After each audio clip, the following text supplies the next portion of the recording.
Thank you, Mr. Chairman. And I do want to echo the sentiments of our colleagues and thank you for your leadership and your bipartisan spirit. And being a fellow New Yorker, we're really grateful to you for your great work over the past year and a half or 2 years. And it's been an honor to serve with you as the chair. Not sure where everybody's going to be next year, but I think you did a great job, and we really appreciate it. Especially as fellow New Yorkers, it's an honor to have you chairing this committee. I also want to say again, thank you to Representative Shabbat for his leadership, his longtime service, and our link to Cincinnati, one of my second hometown.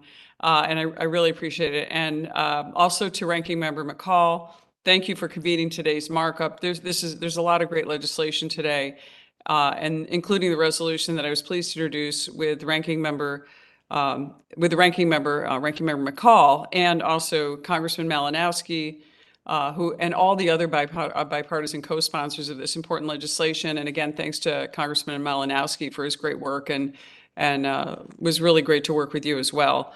But this legislation, H.Con.Res 110, commending the bravery, courage, and resolve of the women and men of Iran, demonstrating in more than 80 cities and risking their safety to speak out against the Iranian violent regime and violent human rights abuses.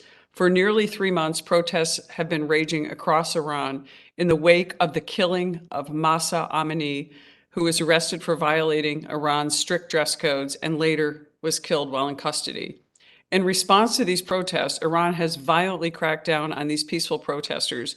Over 300 protesters have been killed by Iran security forces already, and the regime has triggered widespread internet blackouts to stop all communications and video sharing among the protesters.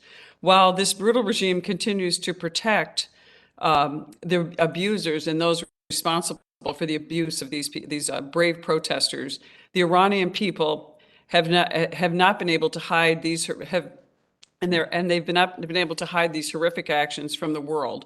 The United States will continue to expose these human rights abuses and atrocities and the shameful acts for all of history. The bipartisan resolution commends the courageous Iranians protesting in support of their freedoms while condemning the Iranian regime's violent suppression of their rights. Our resolution also urges the Biden administration to use every tool at its disposal to support the Iranian protesters.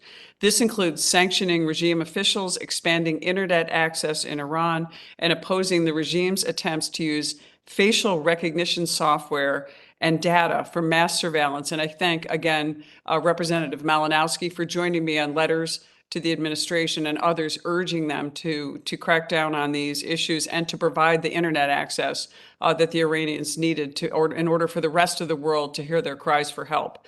Finally, this resolution encourages the international community to condemn the Iranian regime's brutality and violence against the protesters, to speak out against Iran's repeated violations of human rights, and to impose harsh sanctions on the Iranian regime. I will continue to stand, and all of us, obviously, from this meeting demonstrates, with the Iranian people and the people of Iran in their struggle to establish a democratic, non-nuclear country where they can one day live freely and safely again.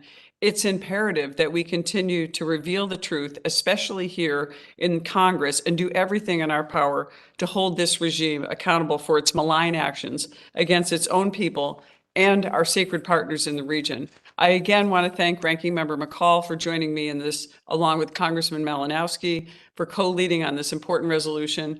And thank you to all my colleagues, my co-sponsors, all those who are retiring from this committee, for your support and your great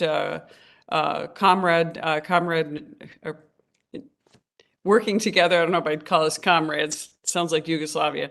But for your camaraderie and for your concern and help in making sure that we make this committee great and bipartisan, and for the great work that we've done under the leadership of Chairman Meeks and Ranking Member McCall.